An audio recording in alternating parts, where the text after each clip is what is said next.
Welcome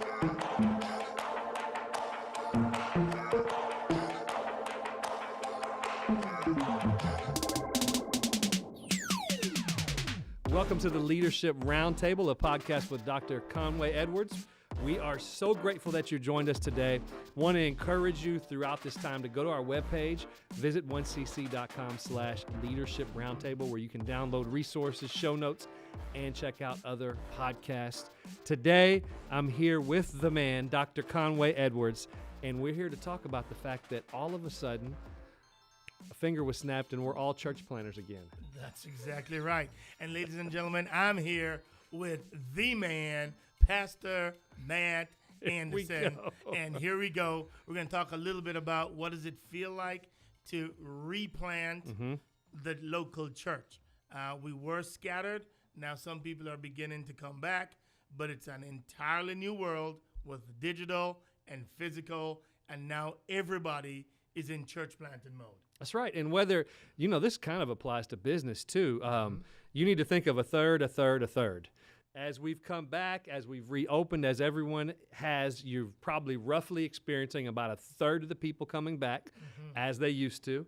You've got about a third of the people who are on the fence. They're waiting for a vaccine. They want to come back. They want to wait. They want flexibility.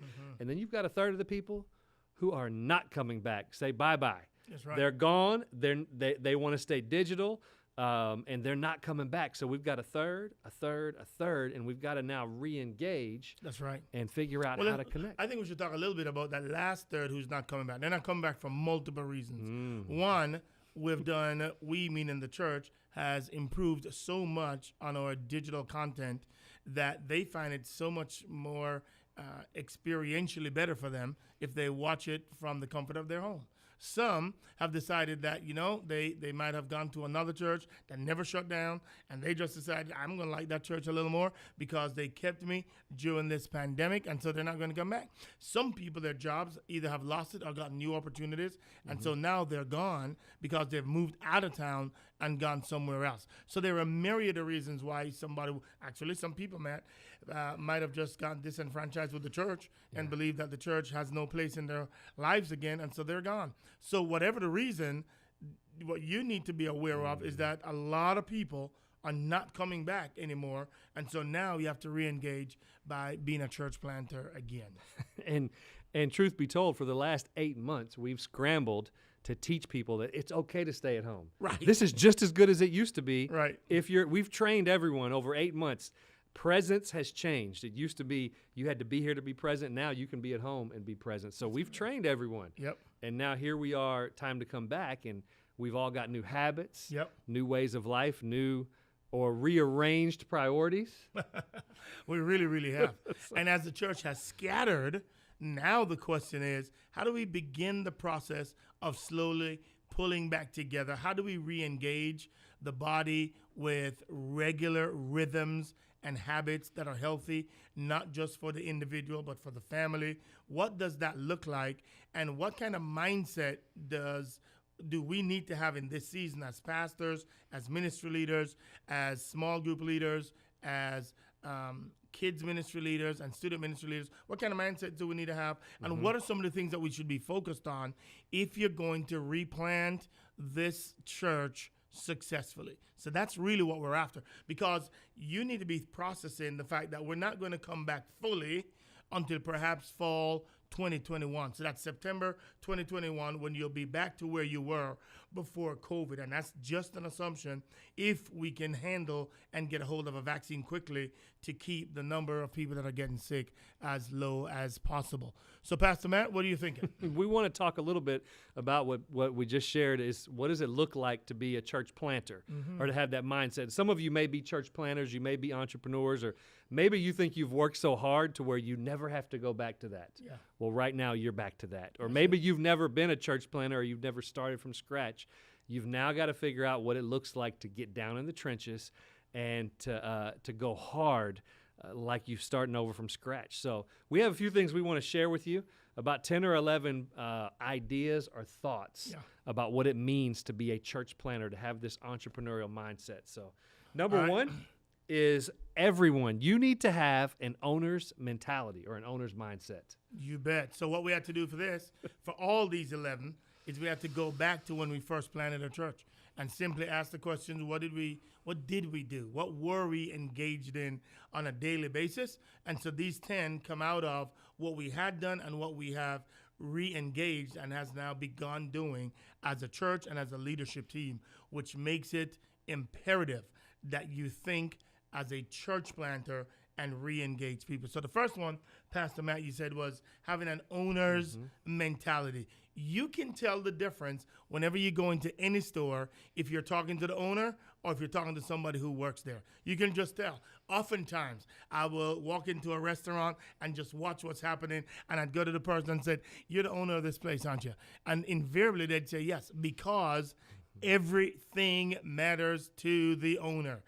Everything matters.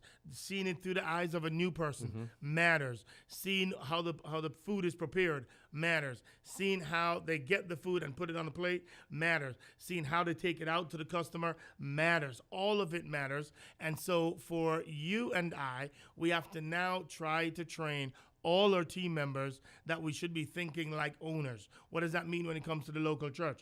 That means from the moment you drive onto the property, you must make sure that nothing messes with the message. The message is what you're trying to get people. You're trying to get them to know and have a personal relationship with God or grow in their relationship with God. And so everything matters. If somebody drives on the property and it's messy, then that now becomes the message. If they deal with a parking lot attendee that's not treating them well, that becomes the message. If they're dealing with an usher or a greeter, that becomes the message. If the praise team is not doing well, they weren't prepared thoroughly, then that becomes the message. And then by the time they get to the message, they've had so many negative messages, they really don't want to hear the rest of it. And so your job is to view everything you do through the eyes of somebody walking in for the first time and ask and answer the question, is the environment right? Is the environment and the message appealing? Is the worship experience, is it engaging? And you should be asking all those questions because that's what an owner cares about. And if all of us are owners, and we should be, because all of us are individuals that have been saved by the grace of God, so it is our responsibility to be good stewards of this thing that God has called us to. And so your assignment is to make sure you're just walking slowly through the crowds, thinking like an owner. If somebody is disgruntled because of something, you should empower your team. Hey, whatever it takes to change that person's mindset and to make them walk out of here feeling like they had a great experience and are fully satisfied, then you should empower your people to do that. If that means everybody walks around with Starbucks gift cards, so if we disappointed somebody, we'll make it better again, then you do that. But that's what an owner does, because an owner cares that every person has a great experience and a great encounter with God. Pastor Matt, what do you think? Well, I just, the question came to my head is, as we get more established, as we get more settled in what we're doing, some of these things we delegate away. And what are some examples for you or for other senior leaders of things that maybe a senior leader would delegate away in the past, but now you need to take that back? Yeah, absolutely. And so if you're thinking from the mindset of a church planter, then the senior leader or the planter wants to meet with everybody. So the last couple of Sundays in our church, I asked all the first-time guests, if you don't mind, I'd love to meet you personally. And then I began meeting all of them, every last one. We had a number of them in the service, and I waited perhaps about a 45-minute wait to talk to every single one, because I didn't just want that to delegate that to one of our other pastors or even to somebody who is over first impressions. They did their job already, but I wanted to meet them personally because I wanted them to hear the vision, the passion, the desire to connect with them to come directly from me and not just somebody that I delegated that to. Number two, when I come on the property, I'm driving around the whole thing because I want to make sure that it is set up. Now, I've asked all our other leaders to do it too, and they're in the process of doing it. But I want to drive around the property twice just to see if there's anything out of place that I need to re-engage in or fix or address at some level. So that's two instances, I think, Pastor Matt, where I think those are critical. That's good. So all of that was number one. Oh, Lord. All right. Well, let's see if we can get 9 or 10 more. So good. That's so good. No, we got a lot more for you. It's going to be good. They'll all be in the show notes. Number two is having a core team who understands the season that we're in. Yeah, that's a big one, everybody. Seasons are important. A leader's job is to define what season you're in and what actions we need to take in light of that season. Here at our church, we have a number of seasons, 4 of them to be exact. We have 4 seasons, so we either are in a attracting season, we're in a attaching season, we're in a adore season, or we're in a alignment season. Those are the 4 seasons we have, and your assignment is to ask and answer the question, what season are we in right now, and what season are we headed to, and how do I prepare our congregation to pull that off? So in this season, I think for us, we're in a attracting season. What that means is we care deeply about finding multiple ways of getting people to come to church.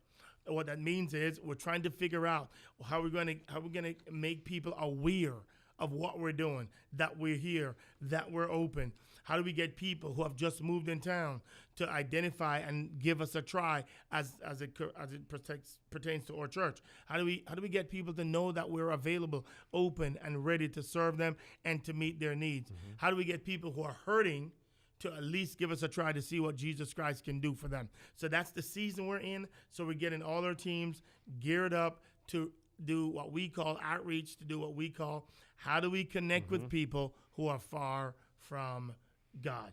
That's really good. The third one is how to attract people who thrive in your culture. So people who thrive in our culture. We've gone through we've gone through a painstaking process of clearly identifying who thrives in our church's culture. In other words, if you do this, and this, then you're going to be a success here. When you look at this list, if you're struggling with 3 or 4, you're probably not going to make it. And what you have to do at your church or your organization is look at your culture and look at how you define who's going to excel in your culture. So we've talked about these in the past, but we want to run through these again real quickly. A couple of the first ones are having a warrior spirit. So for us, one of our 8 is a warrior spirit. That's somebody who nothing's going to get in your way. When you have a task or something to get done, a warrior spirit says, nothing is going to stop me. I will pull out all the stops to accomplish what God has given me in this moment. Yeah, and these are good particularly because they're all rooted in the Word of God. So they become character development qualities. Right. And so what these are, when somebody leaves or comes from a different church or somebody gets saved, they bring their value system to church with them. And what you've got to make sure is that the value system of the church aligns with their value system. These 8 qualities help you determine whether or not somebody can be a high-level volunteer, somebody can be on staff, or whether they can't be on staff. And you should be looking at these and asking questions around these to know whether or not they're still in the developmental phase and are not ready to go to the top echelons of your organization or your church, and use these as qualifiers to know whether or not somebody even has a chance to thrive in that culture. So Pastor Matt said number 1 was a warrior spirit. Number 2 is they love to have fun. Can you laugh at yourself? Can you truly enjoy? Are you a person that enjoys a good laugh? Or are you always just tight, miserable, focused, not goofing off any? If that's you, then you won't thrive. Not in this culture, because we think laughter is good medicine. And so we think we should do pranks on each other, sane ones, sane pranks. We should do things that lighten the mood. We should. Somebody said something unwise. I remember one time I was preaching and I made up a word, and the next day somebody had the word on a T-shirt, and they were just laughing at me because it was one of the countries. You remember this one, Pastor Matt? Just one time you made up a word? Okay. It was one of these countries, and I was naming a list of countries, and I inappropriately said, I think it was malaria was a country, and that was an embarrassing moment. But the next day, somebody came with a shirt, and on it said, where in the world is malaria? And it was hilarious. But if you can't laugh at yourself with that, man, then you won't make it in our culture. So number 1, warrior spirit. Number 2, loves to have fun. What else you got? Let's talk about a servant spirit. So it's basically having the mind of Christ. It's nothing is too small for me to do. So that goes back to having an owner's mentality. There's no piece of trash that I'm above picking up.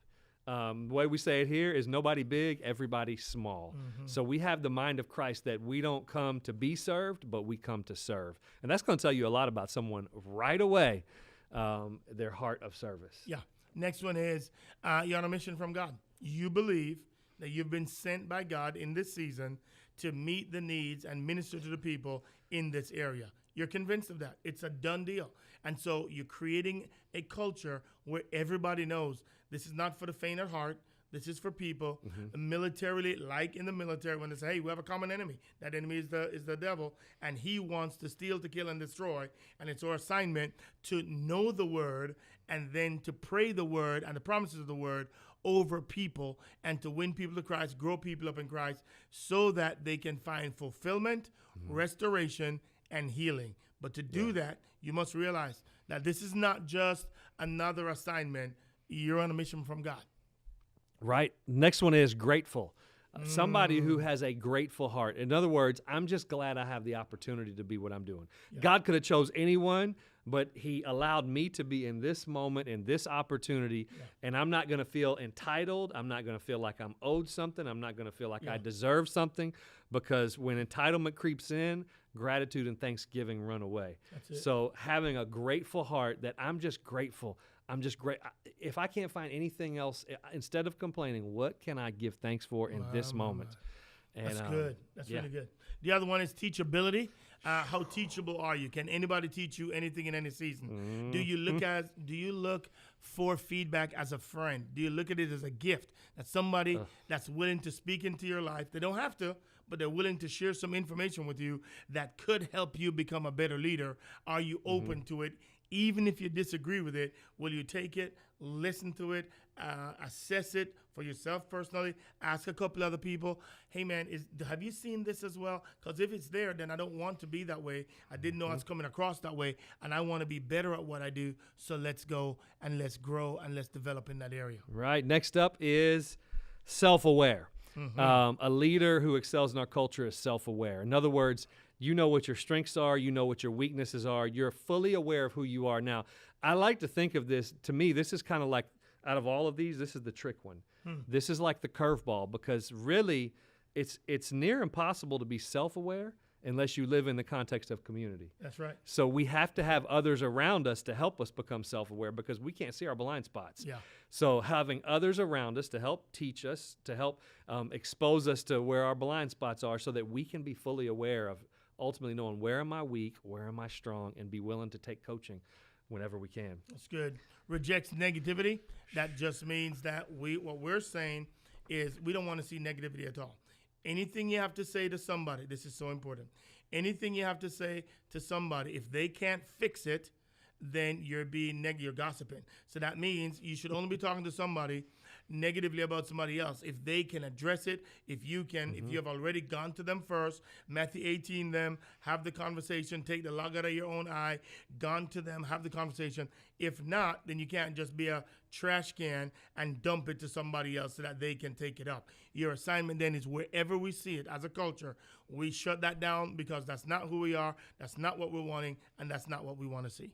That's good. So those are the different aspects, the 8 ways you can know who's going to thrive in our culture. And you can take these, or you might want to create your own to describe who's going to be successful in your culture. That's good. So number 4, we've gone through an owner's mentality. We've gone through having a core team who knows the season that we're in, people who excel in our culture. Number 4 is a piggyback on what we talked about before, realizing that we're on a mission from God. Yeah, and this really refers to evangelism.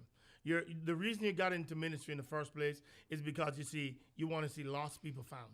And so the tendency, the trajectory of every church is to move toward insiders. Your passion as a planter, your passion as somebody that's replanting the church or replanting the student ministry is to remember that you've got to focus outwardly, which means you've got to painstakingly drive it into your group, your launch team, the people that are replanting with you, that we've got to focus on outsiders. We've got to make sure we're talking to people who are far from God, because ultimately Christ gave us the Great Commission, which is to go and make disciples. That includes evangelism and that includes discipleship. The first part evangelism, second part discipleship, we've got to do them both. And so you must never forget You must weekly ask, how many new people did we have?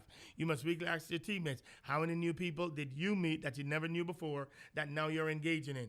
You've got to do that if we're going to reignite and relaunch this church. Evangelism, evangelism, evangelism. New people, new people, new people. We're on a mission from God, and that mission is to see lost people found. And I heard Andy Stanley say, he's focused on not the people he's trying to keep, but the people he's trying to reach. That's good. And when we talk about focusing on new people, there's a tendency to want to not look at new people because we're so busy trying to look back to all the people we used to have. Yeah, that's good. And I thought we've got to focus on, we've got a big gap in the way that we're going to fill the seats, the way that we're going to reach people is by focusing on new people, new leaders, new individuals, and not focusing on the past, not having the rear view mirror mindset, but how do I focus on who God has right here, right now, that is crying out for help and crying out for opportunities. That's good. That's good. That's really good. Next up. What number is this, 5? I think that was 4 and 5. Okay, what's number 5 say? Number 5 was focusing on new people also. No, that's different. So number 5 means, so 1 is evangelism. You've got to be ready. You got to come up with multiple ways that you're going to use to reach your community. Number 5 now means every single week. The scoreboard says, how many new people showed up this weekend? Right. How many new people, whether it's digitally or in person, how many new people showed up that we now have to follow up with? Every single time you meet, you've got to drive it in because it's all about outreach. It's all about finding lost people, which is why that's so important. So the reason why we separate those two is because 1 speaks to your strategy to reach them.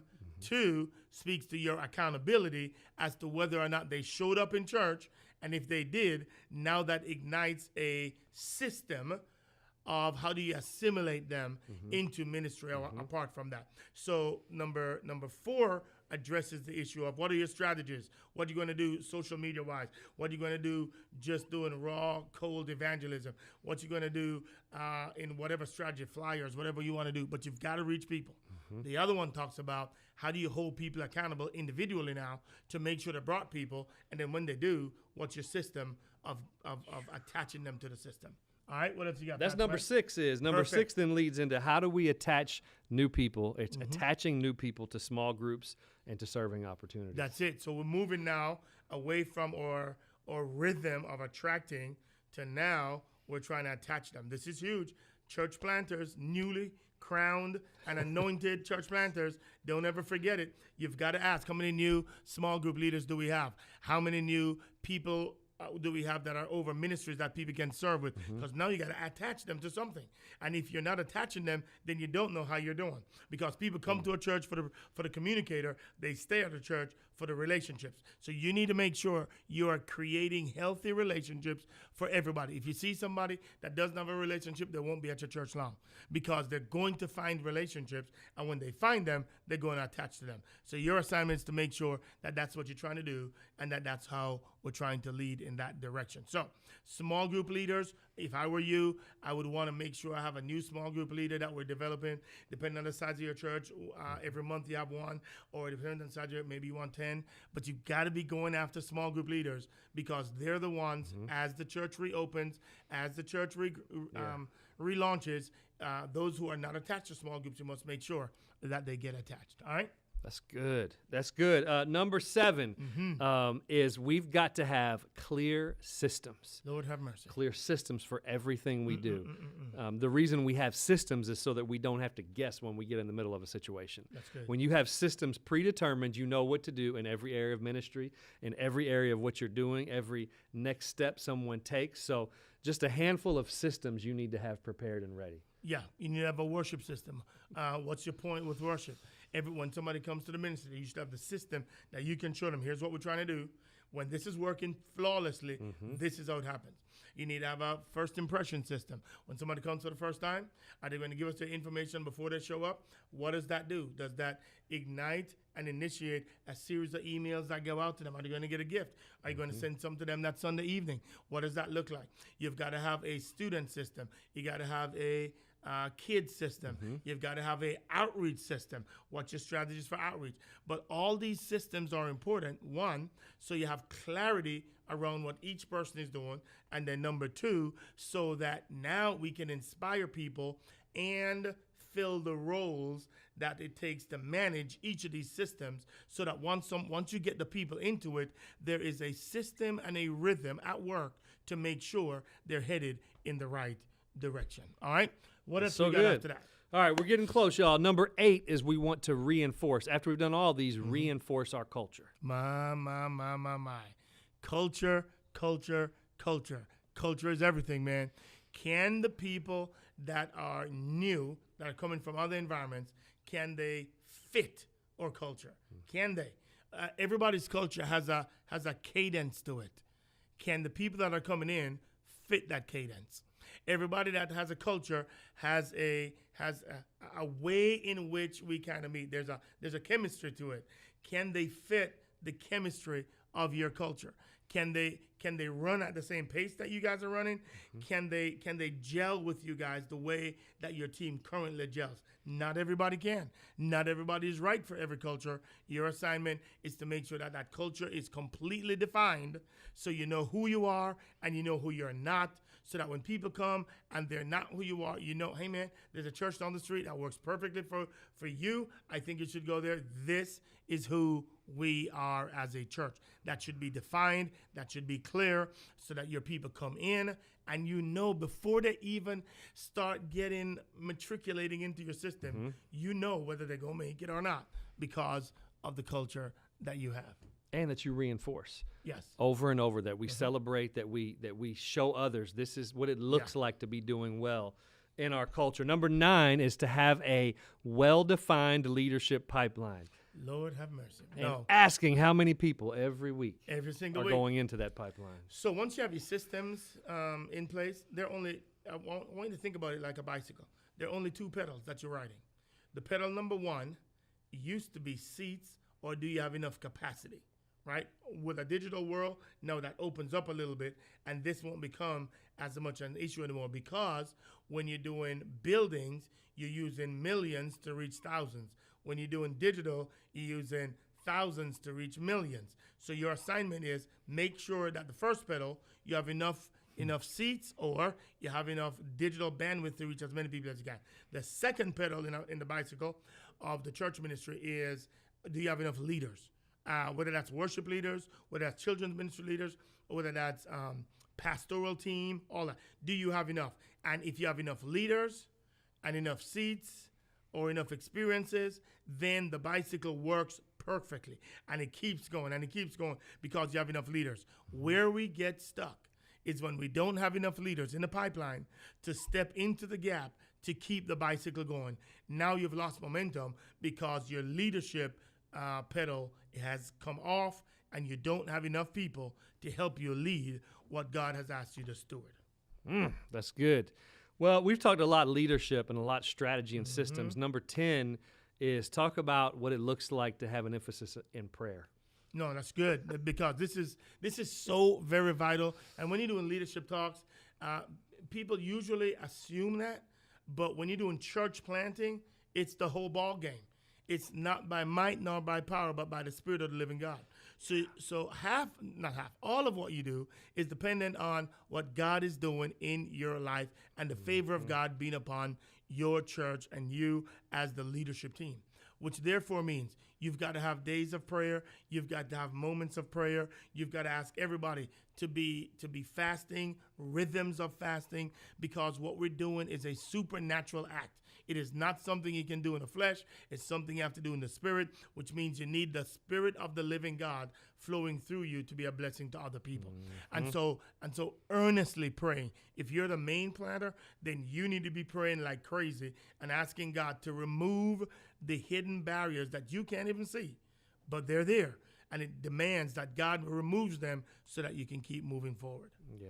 Too many of us just underestimate the reality of the spiritual battle that we're in. Absolutely. And prayer is one of the primary weapons we have for that. Now, we've gone through 10 of these. Are there any bonuses? Yeah, come on. Any bonuses you want to give out? Let's do the bonus. In our culture, we call it that you need to know the axioms. Yeah. An axiom is like a proverb.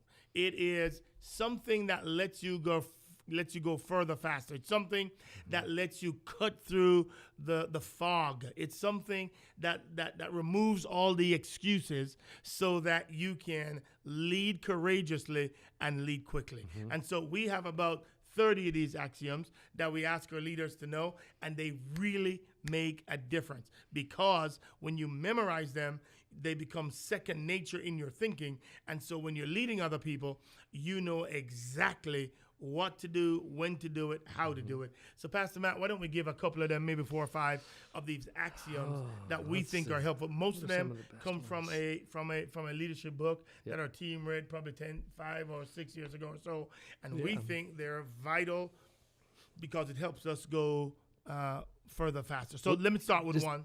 One of them is the speed of the leader, the speed of the team. You know, if you're the leader, everything stops with you. If there's something to be blamed, you look in the mirror. Somebody to get credit, you look through the mirror, through the window. But the leadership axiom that says the speed of the leader, speed of the team means your people will only go as fast as you're committed to go.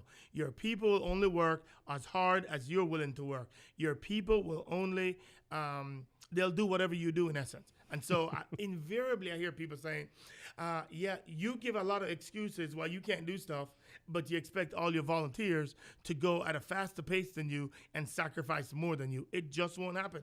They're taking their cues from you. So if you don't want to lead courageously and fast, then nothing else will matter.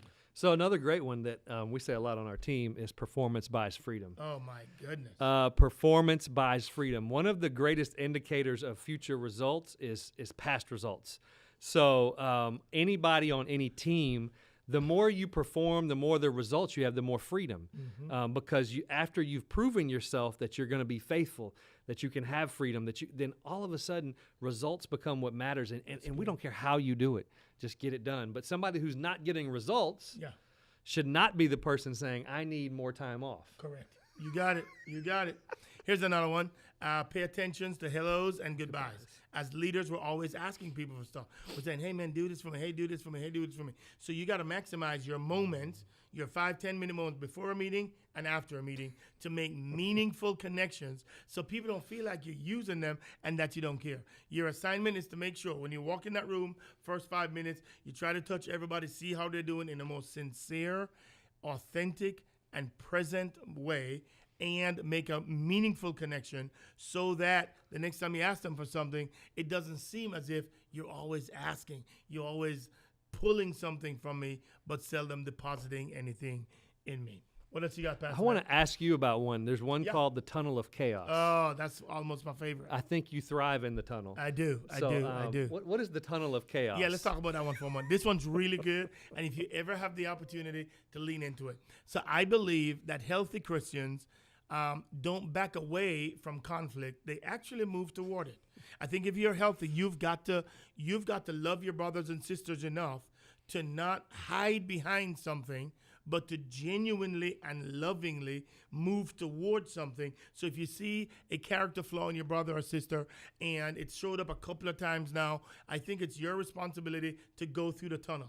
The tunnel means it's dark, it's scary, it is uncertain how it's going to end, but usually when you come through on the other side, you're usually stronger than you've ever been. The problem is too many Christians and too many Christian leaders are afraid of the darkness of the tunnel, so they never get in the tunnel. But then it usually comes back somewhere later on and hurts you because you never took the time when you had the opportunity to go through the tunnel. So leaders, your assignment is whenever there's an issue, make sure you have a great, Peacemaker's a great book to read. Make sure you have great language that your team can talk through and deal with so that you can refer to it and you can come back to it. We've read a couple of books, one that talked about the spirit of Absalom, the spirit of Jezebel, and the spirit of Korah. And it just talks about language that people can use so that when people are doing things that are inappropriate, that are hurting the unity, we can confront them in a healthy way. Another book we read called Three Kings that you need, I would recommend that you read it too. It's an incredible book that simply talks about how do you handle conflict, what happens if, are you David, are you Saul, are you Solomon in the conflict, and shows you how to handle that well. So leaders, I am pleading with you, especially in this season, to not draw blood when you disagree, but I'm encouraging you to gently and lovingly work through issues when they come up. And don't ignore them because they only get larger. Wow. That was a lot. Was that a lot? That was a lot. All right, that's enough for today then. That was a lot. So we encourage you, again, on our webpage, visit 1cc.com/leadership roundtable. You can download the show notes so that you can follow along and take notes with us. And we just want to ask you a favor. If this has blessed you, to bless someone else, and share this, leave us a comment or a review. We're extremely grateful that you even spent the time to just tune in and listen and join along with us. We're praying for you, and we pray that you're able to go a little bit further in this season because you've got some of these tools. Awesome, man. Hey, guys, leaders, God bless you. I know you're tired. I know you're running hard. Make sure you get some rest along the process. But this should be one of our greatest moments ever. The church is scattered, but the Spirit of God is still present in every believer. And our job is to inspire those believers to switch and make the move, but simultaneously be more aggressive than ever before with your evangelism, because now they can reach people that we never could. Inspire away, my friends. Inspire away. Let's do this. We'll see you next time. All right.